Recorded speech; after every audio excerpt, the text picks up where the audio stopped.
All right, welcome. Let's jump right in. Have you ever seen a huge brand get absolutely hammered in the news over a labor dispute or some controversy in their supply chain? Yeah, that's the S in ESG, and believe me, it is quickly becoming the most unpredictable part of the whole equation. So today, we're going to break down social risk. This quote right here, it just hits the nail on the head. In our world of social media and constant connection, a single issue, a single video can just explode. It can go viral in hours, reaching millions and literally reshape a company's entire value overnight. It's wild. So let's just back up for a second. For the longest time, when people talked about ESG, it was all about the E and the G.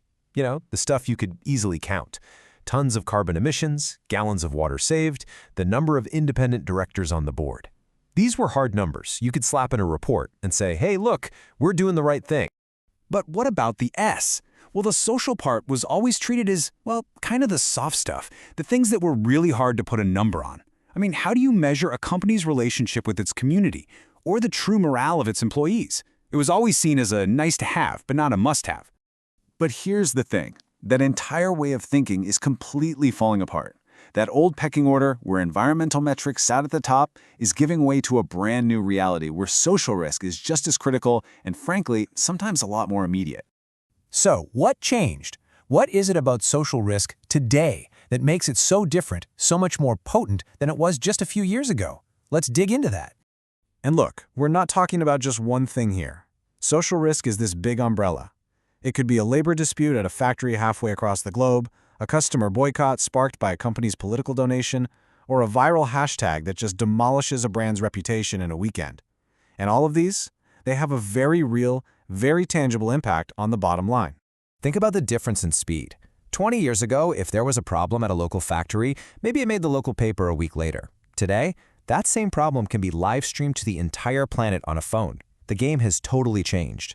So why is this all happening right now? It's not just because of social media.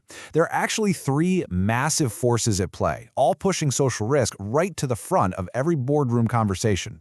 Okay, first off, all of us, employees, customers, investors, we just expect more from companies now.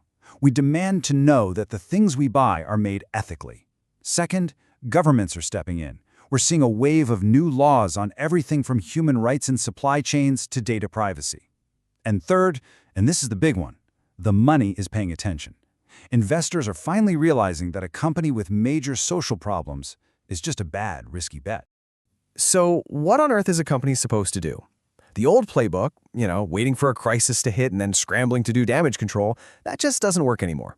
It's time for a completely new approach, one that's about getting ahead of the problem. I love this analogy. The old way was like having a fire extinguisher. You just hope a fire doesn't break out, but if it does, you try to put it out. The new way, it's like having a smoke detector. You're constantly listening for the earliest signals of trouble so you can prevent the fire from ever even starting. Okay, so this all sounds good in theory, right? But what does it actually look like in practice? Let's take a quick look at a real-world example from a massive global tech firm. So instead of just looking at annual employee surveys, this company started using social intelligence. They analyzed sentiment in internal communications, anonymous chat channels, and tracked social media chatter. They looked for patterns in who was quitting and why. It's the difference between looking in the rearview mirror versus looking out the front windshield. And that's the whole point. By spotting these early warning signs, like a spike in employee frustration in a specific department, the company could actually step in and fix the problem before it blew up. It's about being proactive, which ultimately makes the whole organization stronger and more resilient. So what does the future look like? Well, as our world gets even more interconnected, social risk is only going to become a bigger and bigger piece of the puzzle. The real question is, are companies going to be ready for it?